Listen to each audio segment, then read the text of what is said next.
Di malam yang telah larut, Charlene menaiki bus umum untuk bertemu dengan teman-temannya di taman kota.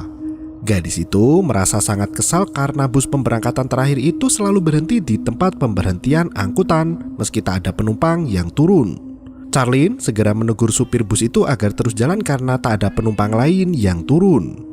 Supir bus itu menegaskan jika waktu sudah menunjukkan pemberangkatan terakhir, dirinya tak hanya mengantar manusia pulang, namun juga roh dan arwah yang hendak turun ke tujuan. Charlene berjalan kembali ke tempat duduk paling belakang. Seketika itu, lampu dalam bus mati total. Sopir bus itu langsung meminta maaf pada makhluk halus yang naik ke dalam busnya dan berkata jika Charlene hanya asal bicara. Saat hendak duduk, Charlene melihat sosok penampakan hantu wanita yang duduk tepat di belakangnya. Gadis itu berteriak ketakutan dan merengek ingin turun dari bus. Keributan yang terjadi sampai membangunkan penumpang pria lain yang enak tidur di dalam bus. Charlene berdoa sembari membelakangi bus itu pergi karena takut melihat penampakan itu lagi. Ia segera mengabarkan teman-temannya jika malam itu dirinya tak jadi ikut mengeksplorasi taman. Dan film pun dimulai.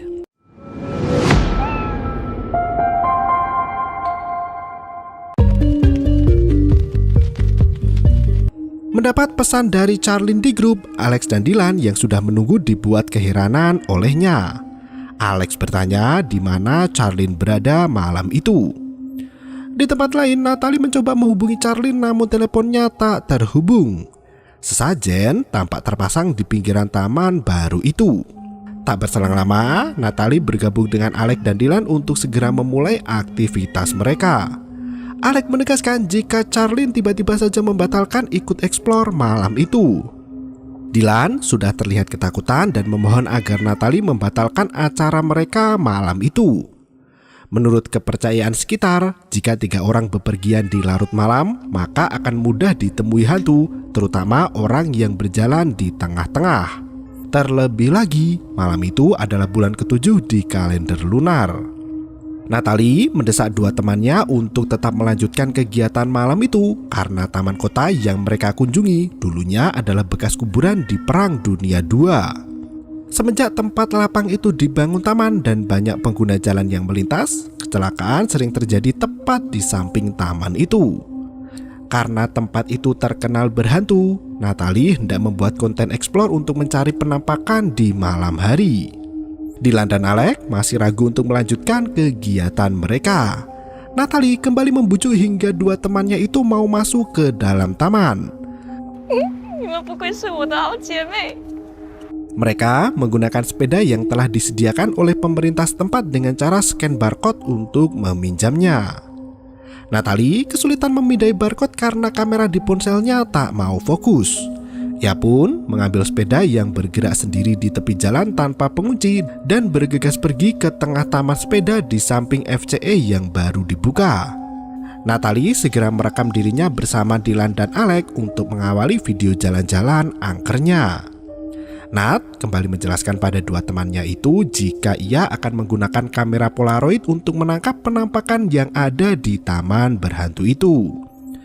Mereka mulai berkeliling menggunakan sepeda di tengah malam sembari bersiul untuk menarik perhatian para hantu. Di tepian jalan itu, lilin dan sesajen berupa buah-buahan masih terlihat baru seolah baru saja terjadi kecelakaan di sana. Nat menghentikan sepedanya dan meminta 2 temannya untuk mendengarkan dengan seksama. Saat ia membunyikan bel lonceng sepeda, terdengar lonceng lain yang ikut menyahut dari kejauhan.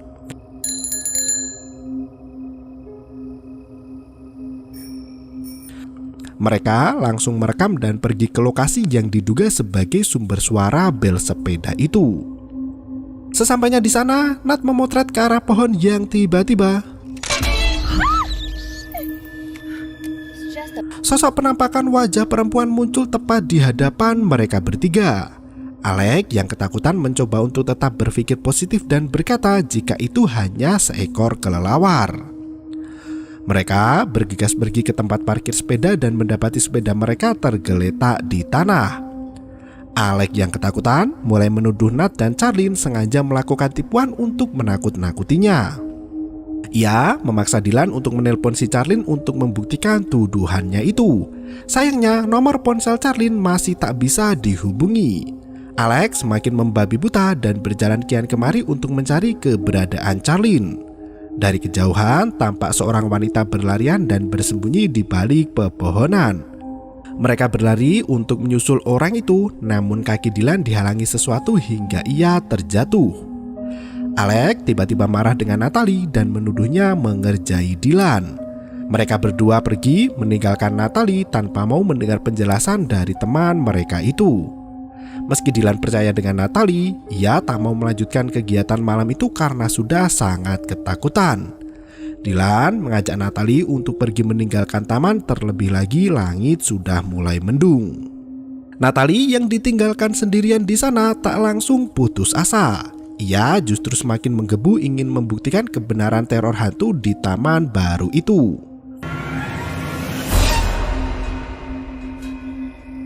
Di waktu yang sama, Alex pulang menuntun sepedanya bersama Dylan. Sembari bercengkrama, mereka berjalan untuk keluar dari taman.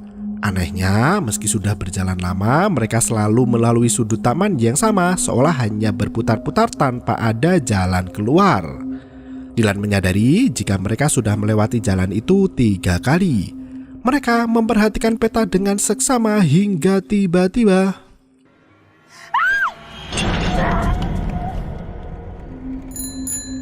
sementara itu, Natalie yang masih mengeksplorasi taman menghentikan sepedanya saat merasakan ada orang duduk di bangku belakang. Dari bayangan lampu yang menyorot, Natalie bisa melihat ada bayangan orang lain duduk di belakangnya. Ia bergegas mengambil kamera dan melakukan selfie 2 kali. Tak disangka, hasil jepretan itu menunjukkan penampakan mengerikan tepat berdiri di belakang tubuh Natalie. Gadis itu mengirimkan video di WhatsApp grup dan mengatakan jika taman itu memang benar berhantu.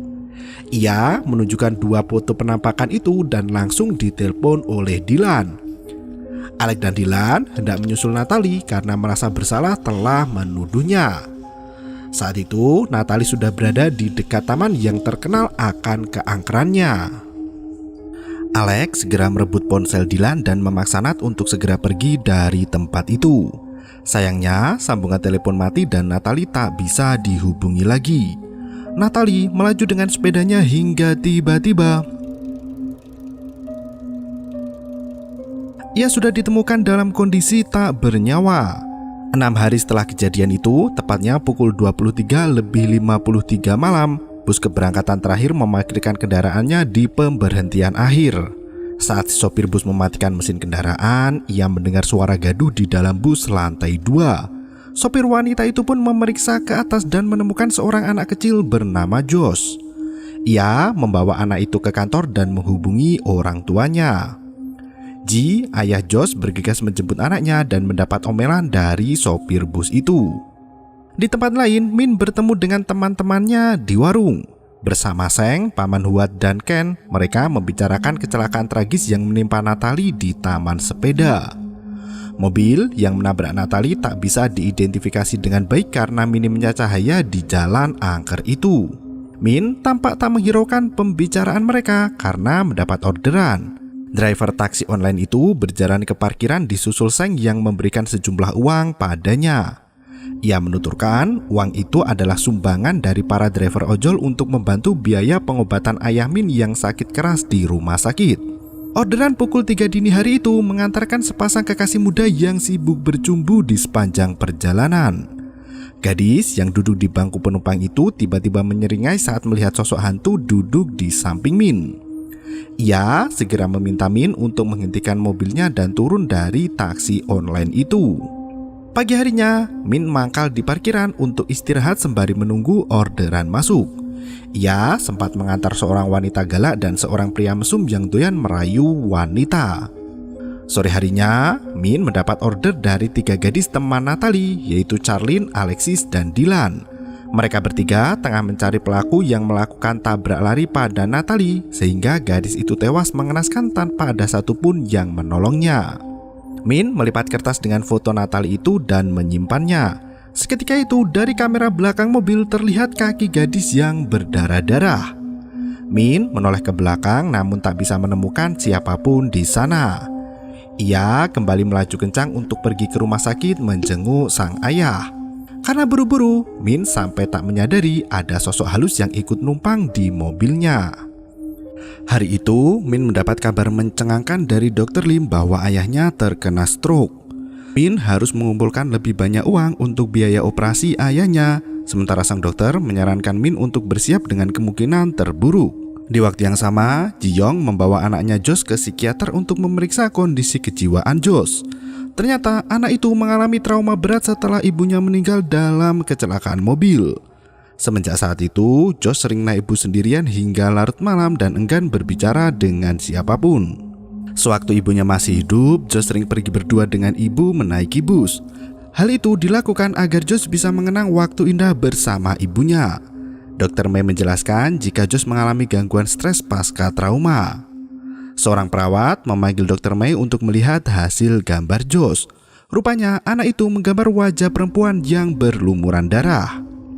Sepulang dari rumah sakit, Josh langsung duduk di halte bus menaiki bus untuk pulang ke rumah. Josh tampak sangat marah pada ayahnya sampai enggan duduk bersama. Ji melihat sosok mendiang istrinya yang biasa duduk di samping Josh dan bercanda bersama anaknya. Hingga tiba-tiba lamunan pria itu buyar seiring dengan banyaknya penumpang yang berlalu lalang menuruni bus. Sesampainya di rumah, Ji melepas semua foto istrinya dan menyimpan di dalam koper besar. Dari pantulan pintu kamar, bayangan Jessica, istri Ji, terlihat berjalan di sekitaran rumah. Bahkan saat Ji hendak mengambil buku gambar anaknya, ia melihat tangan istrinya. Tak beberapa lama, Ji Yong kedatangan tamu dari kepolisian setempat. Mereka menanyakan kronologi kecelakaan maut yang menewaskan istrinya malam itu. Yong tak bisa berkata banyak dan ia hanya menuturkan jika dirinya menjemput anak istrinya di bandara dan membawanya pulang. Ji masuk ke kamar anaknya dan menemukan Josh bersembunyi di lemari. Ayah satu anak itu membuka lemari namun anaknya tak ada di sana. Ternyata Josh baru selesai mandi dan masuk kamar. Malam harinya, Ji membawa anaknya pergi ke rumah ibu mertua menggunakan taksi online. Kebetulan, Min adalah sopir taksi online yang menerima orderan Ji Yong. Mereka melewati jalan di sekitaran taman sepeda di mana ada tanda kecelakaan masih terpasang di sana. Pihak kepolisian masih mencari siapa pengendara mobil yang tega melakukan tabrak lari pada gadis remaja bernama Natalitan. Seketika itu mobil Min tiba-tiba mogok. Ji Yong terpaksa mencari angkutan umum lain karena hari sudah larut malam dan takut membuat ibu mertua menunggu lama. Ji dan anaknya menaiki bus keberangkatan terakhir untuk sampai di rumah mertua. Ji Yong sempat melihat kaki mendiang istrinya ketika mengambil kunci yang jatuh dari kantong celana. Sesampainya di rumah ibu mertua, wanita itu mengatakan jika di hari ketujuh kematian seseorang, arwahnya akan kembali untuk menemui keluarga tercinta. Ibu mertua menunjukkan beberapa tanda aneh di rumahnya yang menurut kepercayaan itu adalah ulah dari arwah dan roh halus. Tanda pertama dijumpai di tumpukan beras di mana ada tanda telapak tangan di atasnya. Tanda kedua adalah jejak kaki mendiang Jessica yang berdiri di depan meja altarnya. Ji pergi keluar untuk menelpon selingkuhannya yang bernama Tracy.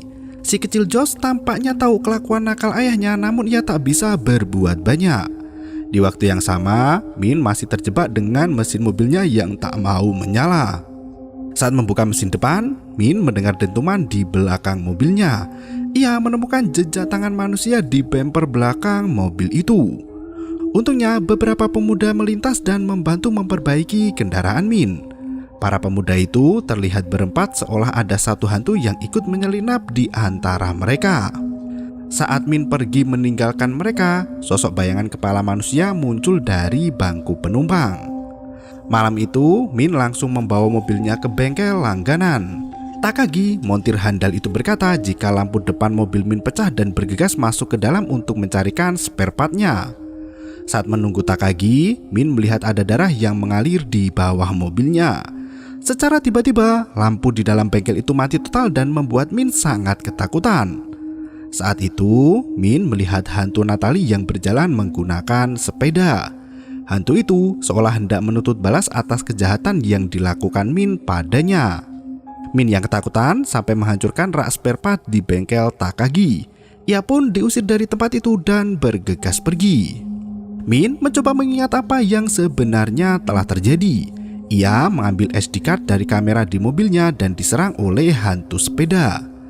Saat bersembunyi di lift, Min mendapat telepon dari rumah sakit mengabarkan jika sang ayah sedang dalam kondisi kritis.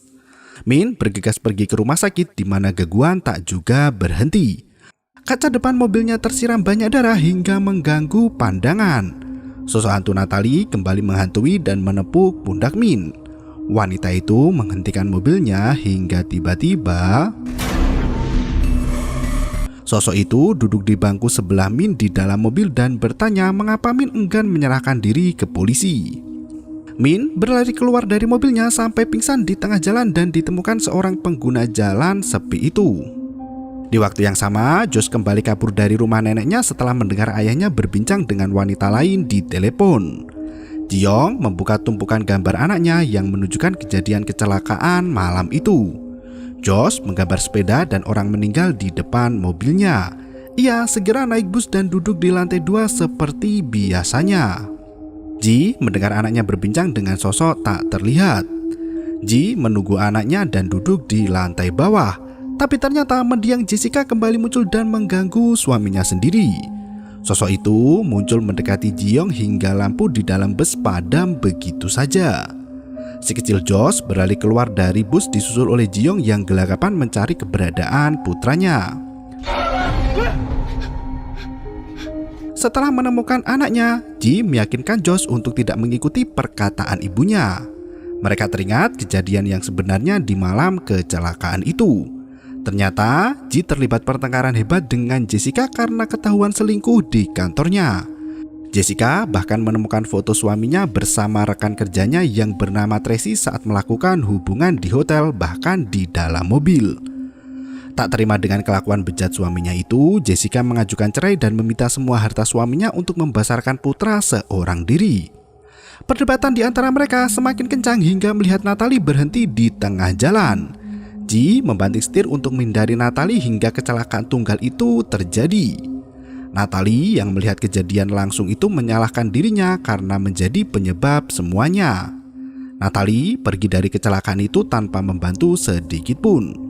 Tak berselang lama, Ji-young tersadar dan langsung mencari anak dan istrinya. Saat itu Jessica masih hidup meski tubuhnya penuh luka. Teringat dengan ancaman Jessica yang minta cerai, Ji-young menusuk leher istrinya dengan pecahan kaca mobilnya. Josh menyaksikan sendiri bagaimana kejadian itu terjadi. Arwah Jessica kembali muncul dan meminta Josh untuk mendekat padanya. Anak kecil itu berlari menyeberangi jalan hingga Ji-young tertabrak mobil. Sebelum tak sadarkan diri, Ji-young melihat penampakan mendiang istrinya yang tampak mengerikan. Di tempat lain, Min sudah dibawa ke rumah sakit karena pingsan di jalan raya. Min bergegas menjenguk ayahnya dan bercerita jika dirinya menabrak seseorang namun melarikan diri. Dengan tubuh lemah, Min dibawa menggunakan kursi roda oleh suster. Ia teringat dengan SD card di kamera depan mobilnya. Ternyata setelah Natalie melihat kecelakaan mobil yang menimpa keluarga Ji-young, gadis itu buru-buru pergi dan menyeberang jalan tanpa melihat kiri dan kanan. Min yang melintas kencang di jalanan menabrak sepeda Natalie hingga gadis itu tak bernyawa lagi. Di depan Min, 2 polisi datang untuk mengamankan Josh yang ayahnya kecelakaan dan dibawa ke rumah sakit itu. Nenek sampai buru-buru datang untuk menjemput cucu kesayangannya. Di kesempatan yang sama, Min berjalan perlahan menuju ke arah petugas polisi dan menyerahkan diri atas kecelakaan yang menimpa Natalie Tan. Ia menyerahkan bukti rekaman di kamera depan mobilnya itu sembari berkata jika dirinya adalah sopir penabrak Natalie yang selama ini dicari polisi. Bus di keberangkatan terakhir kembali beroperasi, dikemudikan paman tua renta yang sangat percaya dengan tradisi setempat. Sopir bus itu kembali berhenti di setiap pemberhentian bus hingga membuat seorang pemuda terganggu. Ia bertanya mengapa sopir bus itu selalu berhenti di halte pemberhentian meski tak ada orang yang turun ataupun naik. Dari pengalaman sebelumnya, sopir bus itu akhirnya tidak menjelaskan yang sebenarnya. Ia hanya berkata jika itu karena busnya beroperasi di jam keberangkatan terakhir.